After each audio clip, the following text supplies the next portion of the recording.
Assalamualaikum warahmatullahi wabarakatuh. Rahayu Sagung Dumadi. Nusantara merupakan negeri para dewa-dewi. Jawa Dwipa adalah nama Pulau Jawa di zaman dahulu kala. Merupakan satu dari gugusan pulau-pulau di Asia Tenggara yang disebut Nusantara. Pada dulu kala dinamakan Sweta Dwipa.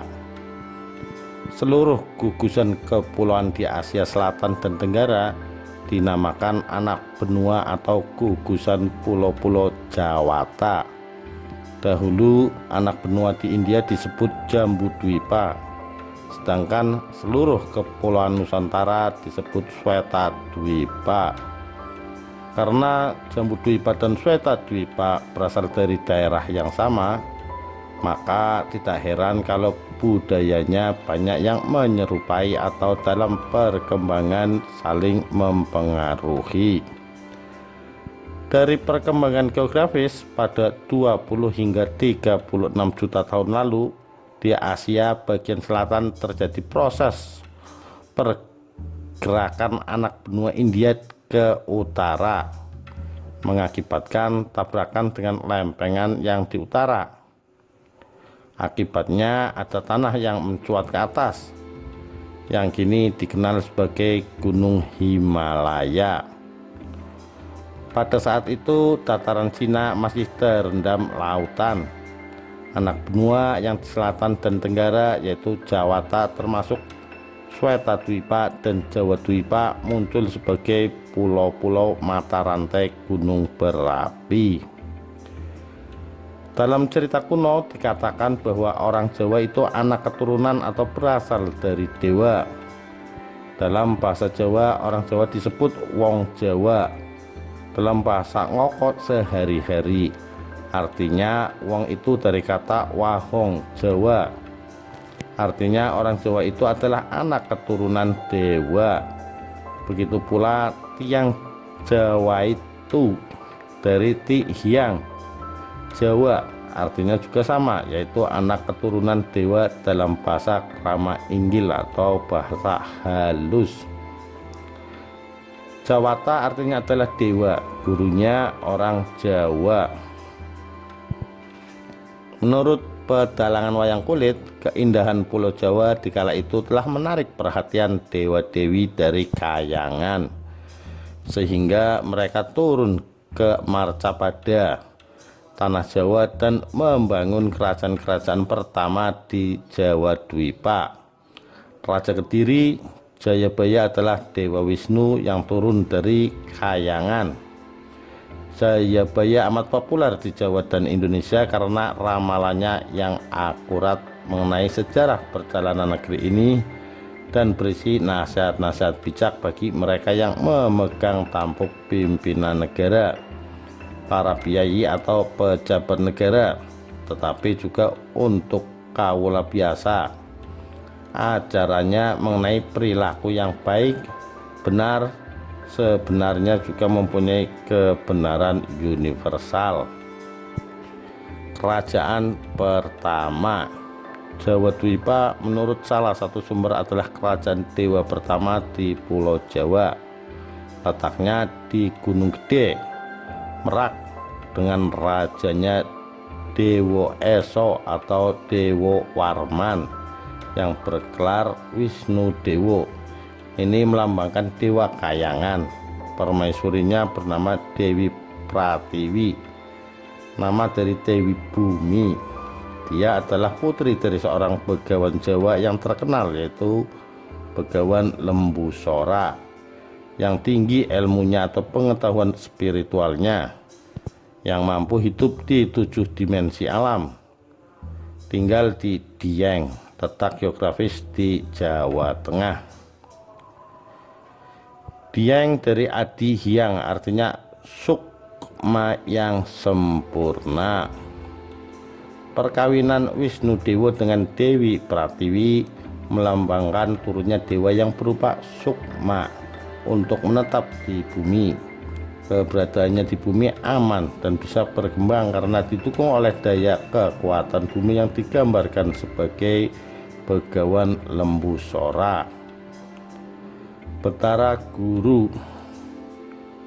Kecantikan Pulau Jawa bahkan menarik hati rajanya para dewa, yaitu Betara Guru, untuk mendirikan kerajaan di bumi. Turunlah dia dari domainnya di Swargaloka dan memilih tempat tinggal di Gunung Mahendra. Ini disebut Gunung Lawu, terletak di perbatasan Jawa Tengah dan Jawa Timur antara Surakarta dan Madiun.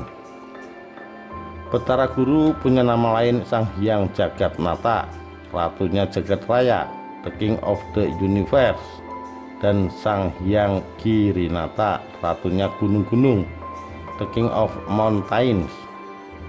Di Kerajaan Mahendra, Surga yang Agung, the Great Heaven, Betara Guru memakai nama Ratu Mahadewa. Keraton Kerajaan Mahendra dibangun mirip seperti keratonnya yang di Kayangan. Piranti-piranti surga juga dibuat, antara lain gamelan, seperangkat alat musik untuk hiburan para dewa dengan menikmati alunan suaranya yang merdu dan saat sedang menari atau olah beksa. Nama gamelan itu adalah Lokananta. Patung-patung penjaga istana yaitu Cingkara Bala dan Balaupata yang diletakkan di kanan kiri pintu gerbang istana, artinya istana dijaga kuat sehingga aman. Pusaka berupa keris, cakra, tombak, panah, dan lain-lain dibuat oleh empu terkenal yaitu Empu Ramadi. Raja dewa lain. Setelah para dewa bisa tenang tinggal di bumi Jawa, menikah dengan putri pribumi dan punya anak keturunan, Betara Guru kembali ke Kayangan. Beberapa putranya ditunjuk untuk meneruskan memimpin kerajaan-kerajaan selain di Jawa juga di Sumatera dan Bali. Menarik untuk diperhatikan bahwa para dewa selalu membangun keraton di puncak-puncak gunung. Ini menggambarkan dewa itu berasal dari langit, dari tempat yang tinggi. Tempat tinggi di atas itu artinya bersih, jauh dari hal-hal kotor. Sikap harus dijaga tetap suci, baik, benar, sopan bagi dewa yang telah menjadi manusia dan tinggal di bumi. Bumi Samboro ini artinya tanah yang menjulang ke langit. Dalam kebatinan kejawen contohnya adalah Gunung Dieng. Adihyang maksudnya supaya orang selama masih hidup di dunia mencapai puncak pengetahuan spiritual, mendapatkan pencerahan jiwani, tinggi ilmunya, suci lahir batin. Puncak itu adalah Adihyang atau Bumi Samboro. Dewa Ngejowantah, dewa yang menampakkan diri.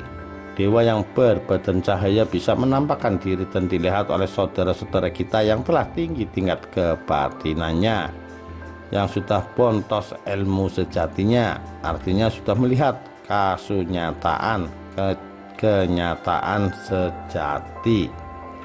Dipandang dari sudut spiritualis, turunnya dewa ke bumi adalah gambaran dari merasuknya sukma spirit, jiwa ke dalam badan manusia dan lalu menjadi manusia.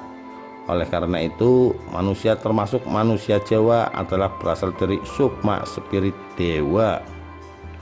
Orang Jawa.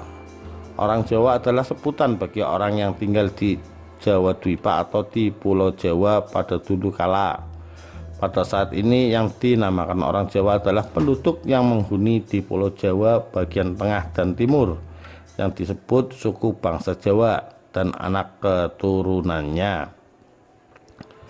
Pada umumnya mereka masih melestarikan budaya, adat istiadat, warisan nenek moyangnya dan berbicara bahasa Jawa.